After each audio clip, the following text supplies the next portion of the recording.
Hello बच्चों, let's read the question first. And the question says, sketch the graph of the trigonometric function phi of x is equal to 2 cos x minus pi by 6. तो सबसे पहले हम इस question का की concept लिखते हैं. इसका की कॉन्सेप्ट क्या होगा? आपको जब भी ग्राफ ड्रॉ करना हो तो फर्स्ट स्टेप आपका होता है ड्रॉ टेबल. सो आपको सबसे पहले एक टेबल ड्रॉ करनी है at different values of x. So different values of x and then हम इसमें उस टेबल की हेल्प से ड्रॉ करेंगे ग्राफ को. Draw the graph. ओके, तो सबसे पहले हम ये देखेंगे कि हमारी इसकी डोमेन क्या रहेगी. तो अब हम इसके सोल्यूशन पे चलते हैं. आपको पता है कि जो आपका cos x होता है वो हमेशा किसके बीच में रिजल्ट देता है? -1 टू +1 के बीच में. एंड इसकी जो डोमेन होती है वो हमारी क्या होती है? All real numbers. मतलब अगर आप cos x का ग्राफ देखते हैं सिंपल, तो वो कुछ इस अकॉर्डिंग ड्रॉ होता है. ये आपका इस अकॉर्डिंग ड्रॉ होता है. ये ऑलवेज आपका किस किस के बीच में रिजल्ट देता है? -1 एंड +1 के बीच में, राइट. एंड इसकी जो डोमेन होती है वो ऑल रियल नंबर्स होती है. बट अब आपको किसकी बात करनी है? अब आपके पास जो फंक्शन है फाई ऑफ एक्स वो है 2 cos x minus pi by 6. सो अब हमें इसकी डोमेन देखनी पड़ेगी. डिफरेंट x की वैल्यूज पे आपका क्या सोल्यूशन बनेगा हमें वो देखना पड़ेगा. तो अब हम वो देखेंगे. तो अब हम इसकी टेबल ड्रॉ करते हैं. तो टेबल में आपके पास क्या होगा? x की डिफरेंट वैल्यूज के लिए आप फाई ऑफ x की डिफरेंट वैल्यूज फाइंड आउट करोगे. सो पहले हम यहाँ पर लिख देते हैं x and phi of x. x की वैल्यू जब आप 0 पुट करवाओगे सो आपके पास क्या बनेगा? At x is equal to 0 आपके पास फाई ऑफ x बनेगा 2 cos minus pi by 6. And cos के अंदर जो माइनस होता है वो रिजॉल्व हो जाता है. तो cos पाई बाय 6 √3/2. सो ये आपके पास बन जाएगा √3. उसके बाद हम इसमें पुट करेंगे पाई बाय 3 पुट करते हैं. तो पाई बाय 3 पुट करने से आपके पास क्या बनेगा? At x is equal to pi by 3 आपके पास आएगा 2 cos pi by 3 minus pi by 6. So pi by 3 आपके पास होता है 60 डिग्री. पाई बाय 6 आपके पास होता है 30 डिग्री. 60 माइनस 30 करेंगे तो ये आपके पास बनेगा 2 cos पाई बाय 6. एंड ये आपके पास सोल्यूशन दे देगा अगेन √3. एंड √3 की वैल्यू आपको पता है √3 नियरली इक्वल होता है 1.73 के, राइट. अब हम नेक्स्ट वैल्यू पुट करवाएंगे पाई बाय 3 के बाद.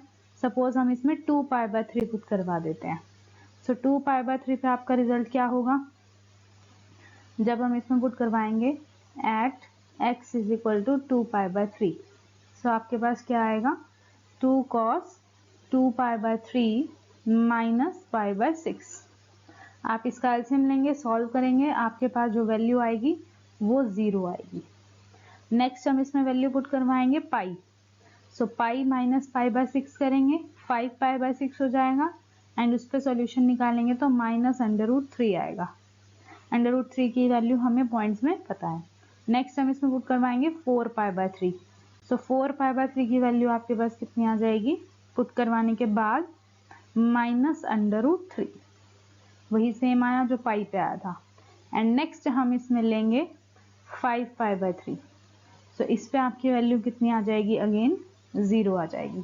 तो इस अकॉर्डिंग आपने एक टेबल ड्रॉ करनी है. अब हम इस टेबल की हेल्प लेंगे इसके ग्राफ को ड्रॉ करने के लिए. तो अब इसके ग्राफ को ड्रॉ कर लेते हैं. तो आपको उसके लिए दोनों एक्सिस लेनी पड़ेंगी. ये आपके पास एक्सिस हो जाएंगी. This is suppose x axis and this is y axis. This point is 0. अब जो पॉइंट्स आपने पुट करवाया वो हम यहाँ मेंशन करेंगे. सो हमने सबसे पहले 0 पुट करवाया था, देन पाई बाय 3 पुट करवाया था. तो हम यहाँ पर ले लेते हैं पाई बाय 3, देन हम ले लेते हैं पाई बाय 2 एंड देन हम ले लेते हैं यहाँ पे सपोज यहाँ पे ले लिया पाई एंड देन हो गया आपके पास 3 पाई बाय 2. नॉर्मल रेंज ही लेकर चलते हैं हम इसमें जो आपका 90 के डिफरेंस पे होगा. तो यहाँ ले लेते हैं आप pi by 2 then pi then 3 pi by 2 then आपके पास हो जाएगा 2 पाई एंड देन नेक्स्ट क्या हो जाएगा 5π/2 and up to so on, suppose 3π भी ले लेते हैं। सो अब हम इसका ग्राफ ड्रॉ करेंगे। This value is suppose 1। Okay, तो आपका जो ग्राफ स्टार्ट हो रहा है, सबसे पहले हमने इसे 0 पे चेक किया था, तो 0 पे आपका 1.73 था, तो आपका इसका मतलब कुछ यहाँ से ग्राफ स्टार्ट होगा। सो π/2 पे हमने चेक किया था, पहले π/3 पे चेक किया था, π/3 का मीन्स 60 डिग्री, तो 60 डिग्री पे भी आपका ग्राफ सेम यही था। उसके बाद सपोज यहाँ ले लेते हैं π/3, π/2 पे हमने चेक किया था, π/2 पे आपका ग्राफ 0 बन रहा था। देन हमने पाई पे चेक किया था, तो नेक्स्ट हम लेंगे इसमें पाई, तो पाई पे आपकी जो वैल्यू आई है वो -√3 थी। Suppose this point is -1, so -√3 is -1.73, सो यहाँ पर आपका ग्राफ आएगा। देन 3π/2 पे अगेन आपका 0 हो जाएगा, और फिर हमने 2π पे चेक किया, तो वो हमारे पास आएगा अगेन 1.73, दैट मीन्स √3। अब इसका ग्राफ ड्रॉ कर लेते हैं। ये ग्राफ कुछ इस अकॉर्डिंग बनेगा आपका, इन सब पॉइंट्स को मीट करेंगे एंड ये आपका इस अकॉर्डिंग ग्राफ ड्रॉ हो जाएगा। फर्दर आप इसे ही ऐसे कंटिन्यू कर सकते हैं। ओके, सो इस अकॉर्डिंग आप अपना ग्राफ ड्रॉ कर सकते हैं। This is your required graph. Same हम नेगेटिव के लिए भी कर सकते हैं, तो जब हम नेगेटिव के लिए करेंगे, नेगेटिव वैल्यूज पुट करवानी पड़ेंगी, तो आपके पास कुछ इस अकॉर्डिंग ग्राफ ड्रॉ हो जाएगा। Okay, I hope you understood well. Best of luck. Thank you.